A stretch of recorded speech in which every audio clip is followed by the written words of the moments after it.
श्रीवामनपुराणम् अथैकोनचत्वारिंशो अध्याय।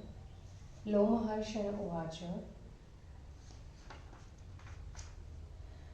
ततस्वोशनसं तीर्थ गच्छेतु श्रद्धयान्वितः। उशना यत्र संसिद्धो ग्रहत्वं च समाप्तवान्। तस्मिन् स्नात्वा विमुक्तस्तु पातकैर्जन्मसम्भवः। ततो याति परं ब्रह्म यस्मान्न वर्तते पुनः। रहोदरो नाम मुनिर्यत्र मुक्तो बभूवः। महता शिरसाग्रस्ता तीर्थमाहात्म्यदर्शनात्। ऋषयोचु कथं रहोदरो ग्रस्तः कथं मोक्षमवाप्नुवान्। तीर्थस्य तस्य माहात्म्यमे इच्छामः श्रोतुमादरात्। लोमहर्षण उवाच। पुरा वेदण्डकारण्ये राघवेण महात्मना वसता द्विजदाशार्दूला राक्षसास्त्रहिंसिता। तत्रैकस्य शिरच्छिन्नं राक्षसस्य दुरात्मनः क्षुरेण शीतधारेण ततः पपात महावने। रहोदरस्य तल्लग्नं जङ्गयां वैरयदृच्छया। वने विचरतस्तत्र अस्ति भित्त्वा विवेशः। स तेन लग्नेन तदा द्विजार्तेन शशाकः। अभिगन्तुं महाप्राज्ञा तीर्थान्यायतनानि च। सपुतिना वस्त्रीवता वेदनार्तो महामुनिः।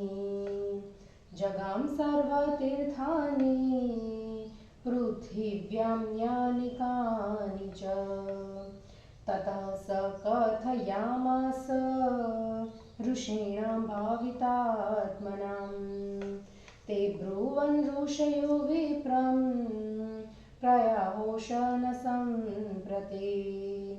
तेषां तद्वचनं श्रुत्वा जगाम स रहोदरः। ततस्त्वहोशनसे तीर्थे तस्योपस्पृशतस्तदा। तच्छिरस्वर्णं मुक्त्वा पपातान्तर्जले द्विजः।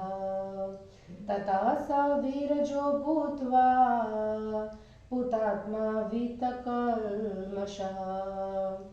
आजगामाश्रमं प्रीतः कथयामास चाखिलम्।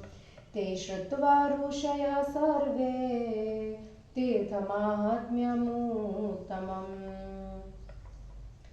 कपालमोचनमिति नाम चक्रुसमागताः। तत्रापि सुमहातीर्थ विश्वामित्रस्य विश्रुतं। ब्राह्मण्यं लब्धवान् यत्र विश्वामित्रो महामुनिः।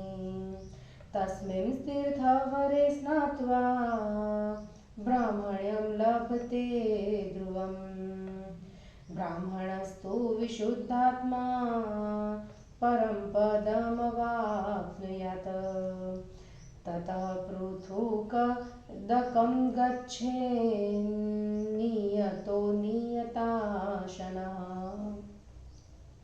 तत्र सिद्धस्तु ब्रह्मर्षि ऋषङ्गुर्नामतः। जाते स्मरो ऋषङ्गुस्तु गङ्गाद्वारे सदा स्थितः। अन्तकालं ततो दृष्ट्वा वचनं ब्रवीत। इह श्रेयो न पश्यामि नयध्वं मां पृथूदकम् विज्ञाय तस्य तत्त्वावं ऋषङ्गोस्ते तपोधनः। तं वे तीर्थे उपानिन्यो सरस्वत्यास्तपोधनम् स ते पुत्रे समानितः सरस्वत्यां समाप्लुतः। स्मृत्वा तीर्थगुणान् सर्वान् प्राहेदं ऋषिसत्तमः। सरस्वत्युत्तरे तीर्थे यस्त्यजेदात्मनस्तनुं पृथुदके उप्यपर्जप्य परो नूनं चामरतां व्रजे। तत्रे ब्रह्मयोन्यस्ति ब्रह्मणा यत्र निर्मिता पृथुदकं समाश्रित्य सरस्वत्यास्तटे स्थितः। चातुर्वर्ण्यस्य सृष्ट्यैः आत्मज्ञानपरो भवत तस्या विद्यायता सृष्टिं ब्रह्मणो व्यक्तजन्मनः। मुखतो ब्राह्मणा जाता बाहुभ्यां क्षत्रियास्तथा उरुभ्यां वैश्यजातीया पदभ्यां शूद्रस्ततो भवन। चातुर्वर्ण्य ततो द्रष्टा आश्रमस्थं ततस्ततः एवं प्रतिष्ठितं तीर्थ ब्रह्मयोनीति संज्ञितं। तत्र स्नात्वा मुक्तिकामः पुनर्योनिं न पश्यति। तत्रैव तीर्थविख्यातं वकिर्णेति नामतः। यस्मिन् तीर्थे वकोदल्भ्यो धृतराष्ट्रममर्षणं जुहाव वाहने सार्ध तत्र बुध्यत ततो नृपः। ऋषय ऊचु कथं प्रतिष्ठितं तीर्थं वकिर्णेति नामतः। धृतराष्ट्रेण राज्ञा च स किमर्थः प्रसादितः। लोमहर्षण उवाच ऋषयो नैमिषे याद्ये दक्षिणार्थ ययुः पुरा तत्रैव च वकोदल्भ्यो धृतराष्ट्रमयाचत। तेनापि तत्र निन्दार्थः मुक्तं पञ्चधृतं युतः। ततः क्रोधेन महता मासमुद्धृत्य तत्र पृथुदके महातीर्थे अवकीर्णेति नामतः। जुहाव धृतराष्ट्रस्य राष्ट्रं नरपतेस्ततः। हूयमाने तदा राष्ट्रे प्रवृत्ते यज्ञकर्मणि अक्षीयत ततो राष्ट्रं नृपते दुष्कृतेन वे। ततः स चिन्तयामास ब्राह्मणस्य विचेष्टितं पुरोहितेन संयुक्तो रत्ननायदाय सर्वशः। प्रसादनार्थ विप्रस्य हावकीर्णययो तदा प्रसादितः स राज्ञा चतुष्टः प्रोवचा तं नृपम्। ब्राह्मणा नावमन्तव्या पुरुषेण विजानता अवज्ञातो ब्राह्मणस्तु हन्यात् त्रिपुरुषं कूलमा एवमुक्त्वा संनृपतिं राज्येन यशसा पुनः उत्थापयामास ततस्तस्य राज्ञेः ते स्थितः। तस्मिंस्तीर्थे तु यः स्नाति श्रद्धानो जितेन्द्रियः स प्राप्नोति नरो नित्यं मनसा चिन्ततं फलम्। तत्र तीर्थः सुविख्यातं ज्ञायतं नाम नामतः यस्येह यजमानस्य मधुसूत्राववे नदी। तस्मिन् स्नातो नरो भक्त्वा मुच्यते सर्वकीर्तिविषयः। फलं प्राप्नोति यज्ञस्य अश्वमेधस्य मानवः मधुस्त्रवं च तत्रैव तीर्थपुण्यतमं द्विजा। तस्मिन् स्नात्वा नभो भक्त्या मधुना तर्पयेत् पितुना। तत्रापि सुमहतीर्थ वसिष्ठे द्वाहसन्नितं। तत्र स्नातो भक्तियुक्तो वासिष्ठं लोकमाप्नुयात्। हिंदी अनुवाद। कुरुक्षेत्र के तीर्थों का अनुक्रांत वर्णन। लोमहर्षण ने कहा,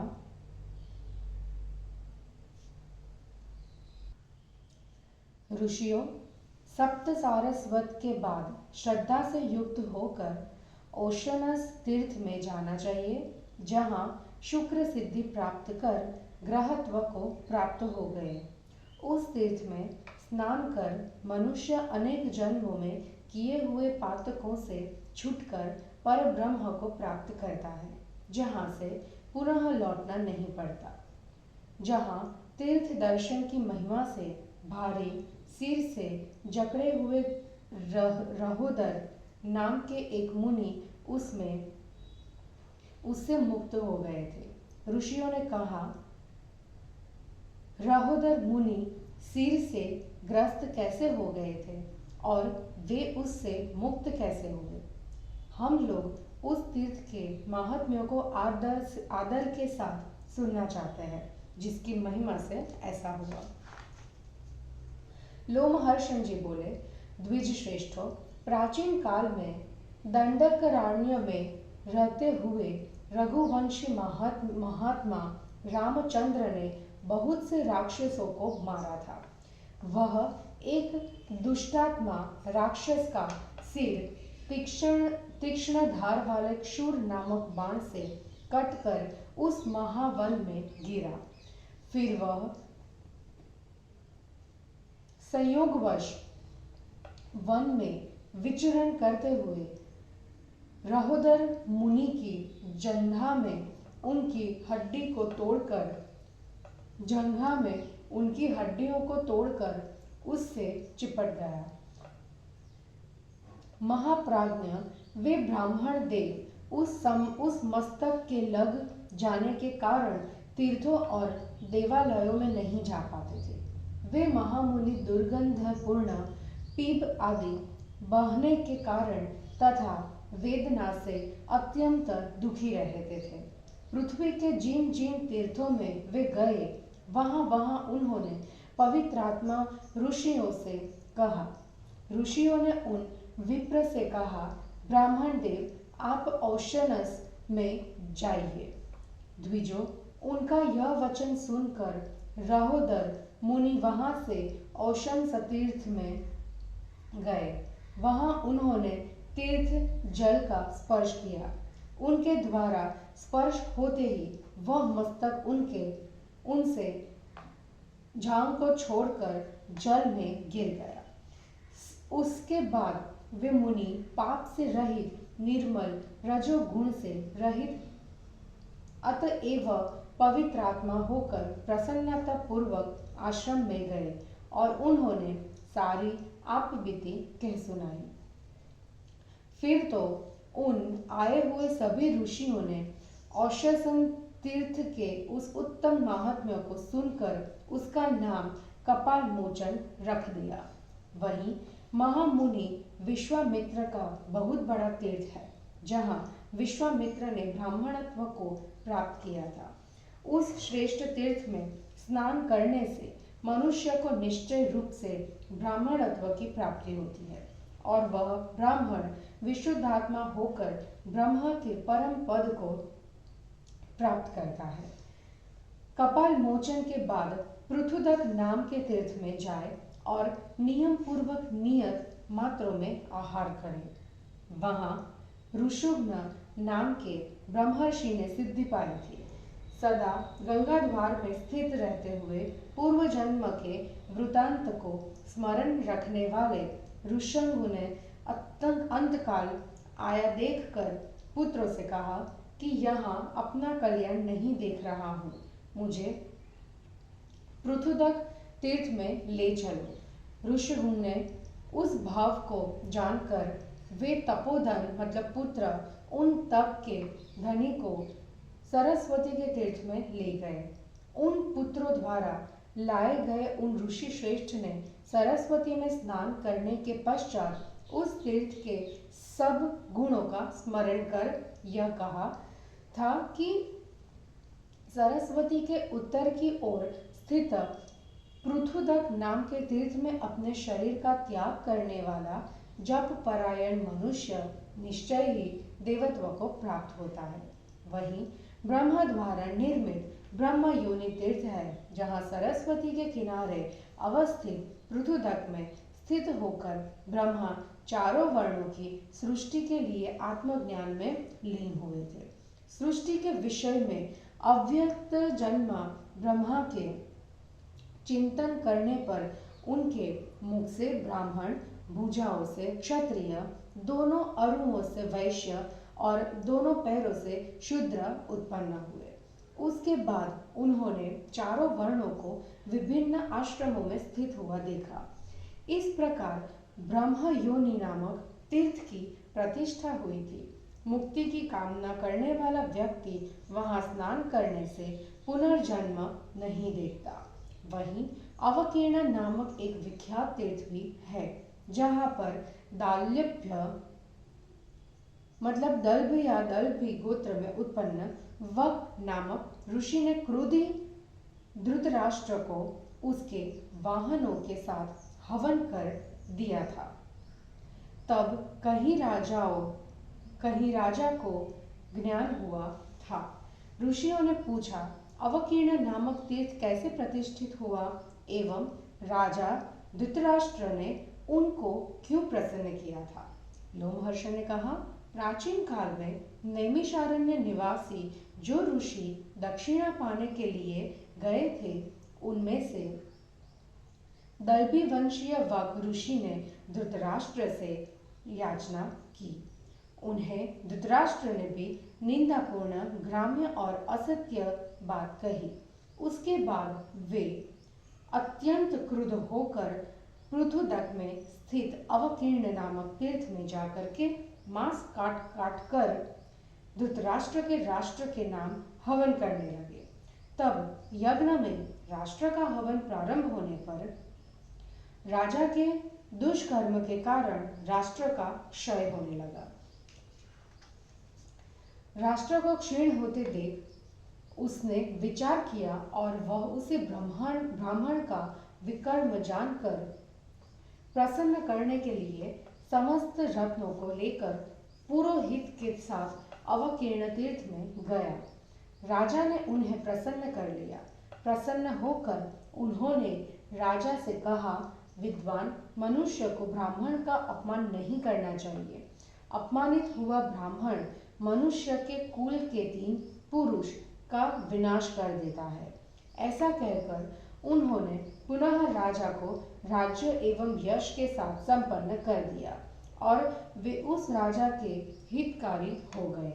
उस अवकीर्ण तीर्थ में जो जितेंद्रिय मनुष्य श्रद्धापूर्वक स्नान करता है वह नित्य मनोभिलषित फल प्राप्त करता है।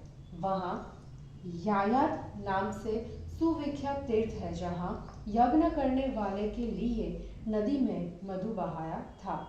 उसमें भक्ति पूर्वक स्नान करने से मनुष्य समस्त पापों से मुक्त हो जाता है एवं उसे अश्वमेध यज्ञ का फल प्राप्त होता है।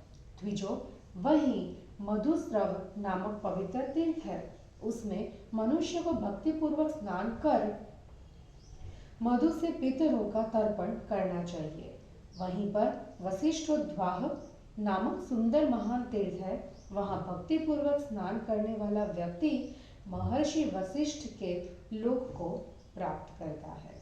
इस प्रकार श्री वामन पुराण में 39वां अध्याय समाप्त हुआ। जय गुरु जी।